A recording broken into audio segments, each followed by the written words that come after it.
KSP, tapi kita belum lihat speaker mereka karena ada kasus-kasus sosial yang muncul dari masyarakat, speaker keras yang muncul dari masyarakat, public speaking yang keras muncul dari masyarakat.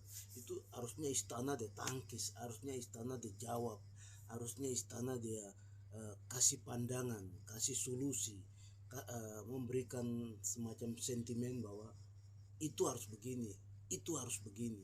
Nah, speaker itu atau public speaking itu yang kita belum lihat dari istana keluar di zaman Pak Prabowo. Ya, assalamualaikum warahmatullahi wabarakatuh. Saya perhatikan itu seperti sekarang di Pak Prabowo dalam pemerintahannya, kita memperhatikan bagaimana speaker dari istana. Ini yang saya perhatikan. Saya membandingkan zaman Pak Jokowi itu ada Pak Ngabalin. Pak Ngabalin itu speakernya tajam. Dia orang yang cerita ngomongnya tinggi keras, tapi dia bicara pakai hati. Pak Ngabalin itu dia membackup speakernya istana itu luar biasa. Ya, itu speaker ini yang kita belum ketemu di zaman Pak Prabowo. Kita kemarin lihat ada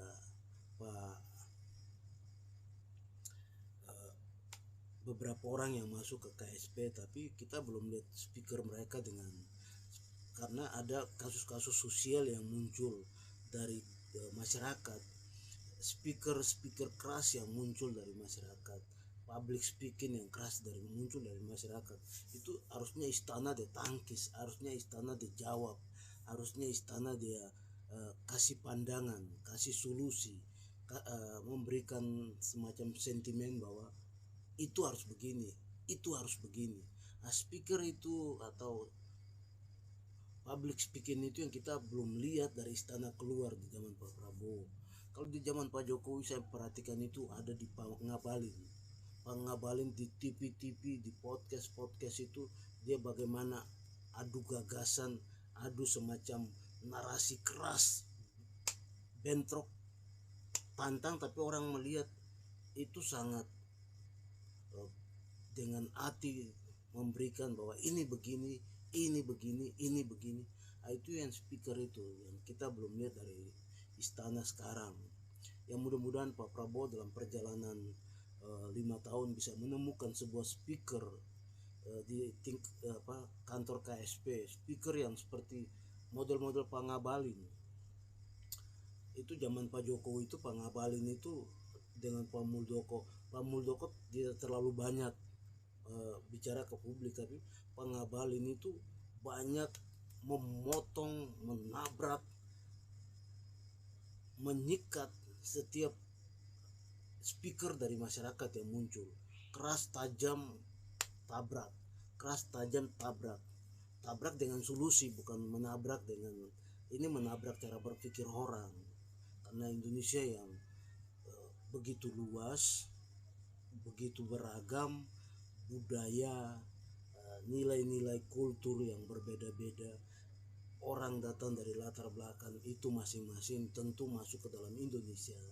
Mereka memberikan speaker mereka itu ada yang beraturan, ada yang tidak beraturan. Nah, disinilah narasi, disinilah speaker istana itu muncul untuk memberikan sebuah tendangan yang keras. Kalau permainan sepak bola, bagaimana mengeding bola, bagaimana men-speed bola, bagaimana menangkap bola dengan bagus, bagaimana mutar bola dengan bagus. Speaker public speaking itu dari istana yang kita belum lihat dan menemukan hari ini. Mudah-mudahan Pak Prabowo bisa mendapatkan speaker. Ya, saya memperhatikan di zaman Pak Jokowi itu Ngabalin. Itu di TV, di podcast itu dia nabrak banyak orang di Republik ini tentang sumbangsi pikiran mereka yang tajam. Seperti kemarin, satu contoh, ada persoalan beberapa kelompok bicara makar.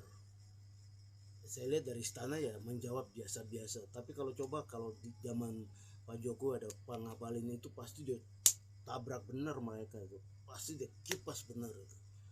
Speaker itu, public speaking istana itu yang kita belum lihat. Ya mudah-mudahan Pak Prabowo, orang-orang istana coba melihat speaker, masa dari ribuan anak bangsa ini tidak bisa menemukan speaker istana KSP yang bagus, tajam. Itu di zaman Pak Jokowi saya lihat itu Ngabalin. Pak Ngabalin itu dia tabrak cara berpikir orang, tapi dengan tegas, dengan keras, dengan hati dia.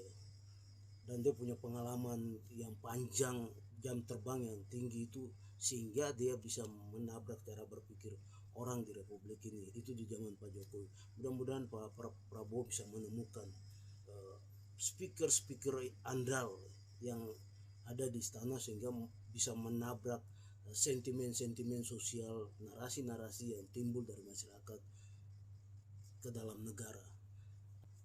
Saya dalam beberapa hari ini mengikuti perkembangan banyak hal dinamika politik nasional kita, dan saya melihat satu hal yang menurut saya, ya ini keyakinan saya, karena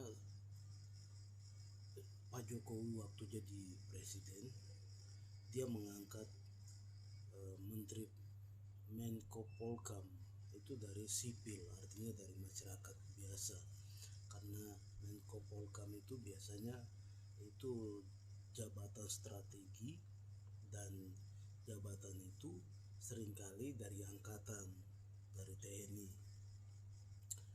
Tetapi di zaman Pak Jokowi diangkat Pak Mahfud.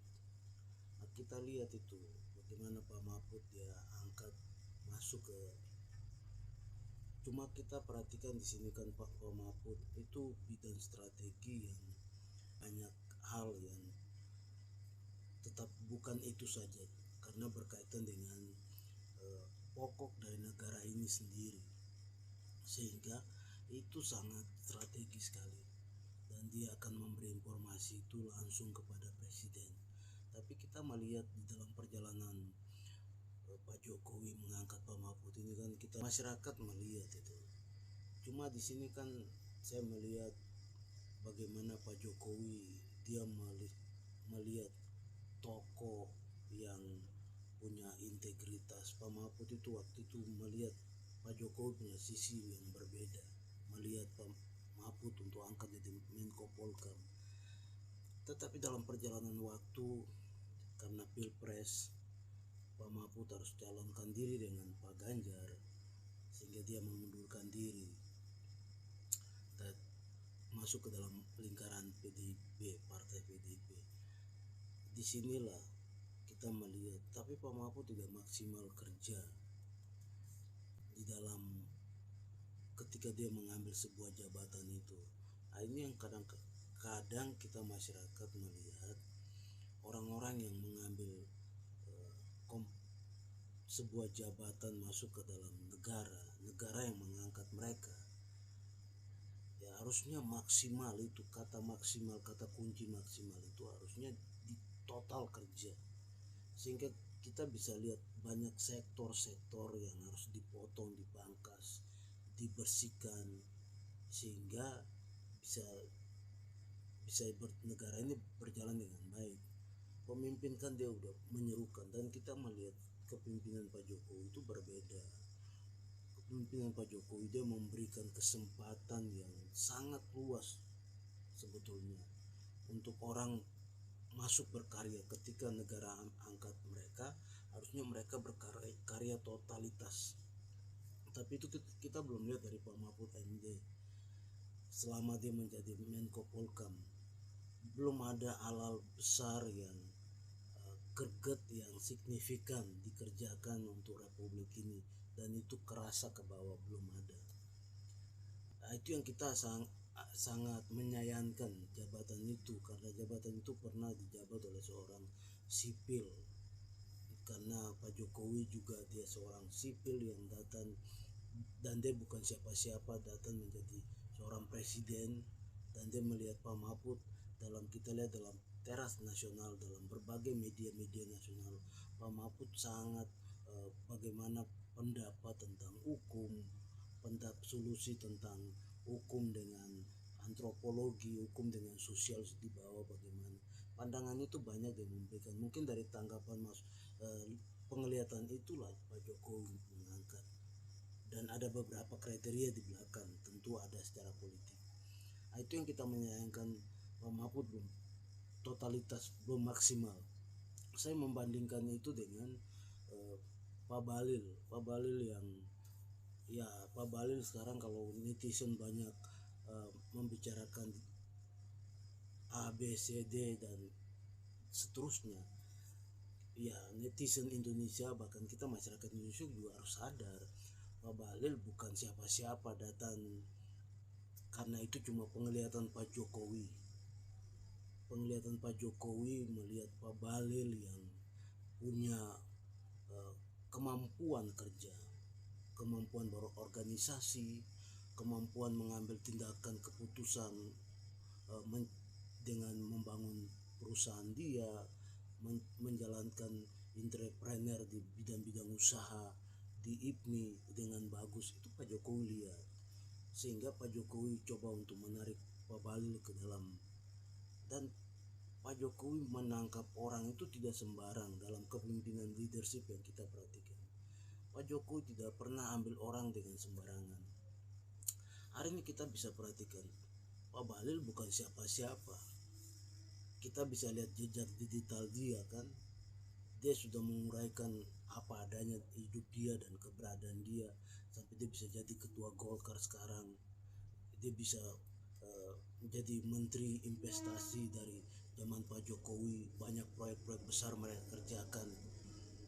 Hari ini dia juga menjadi orang yang terdekat dengan Pak Prabowo, Menteri SDM, dan dia totalitas dan dia maksimal kita lihat. Sekalipun bidang yang selama ini banyak uang, bidang banyak uang, karena pertambangan dan sumber daya alam di Indonesia itu SDM yang kelola, banyak uang.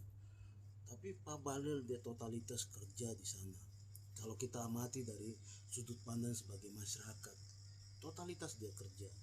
Tidak seperti Pak Mahfud waktu Pak Jokowi angkat dia jadi Menko Polkam, belum tuntas. Dan ya memang beberapa tidak terlalu lama Pak Mahfud, tapi hal-hal yang besar baru dikerjakan, belum tuntas dia udah diganti karena dia ikut dalam calon pemilihan umum. Tapi kita lihat Pak Balil itu salah satu contoh yang menurut kita masyarakat cukup totalitas dia kerja, dan dia orangnya disiplin karena dia datang dari keluarga yang seperti kita pada umumnya, datang dari pada umumnya keluarga di bawah. Pak Jokowi juga sama.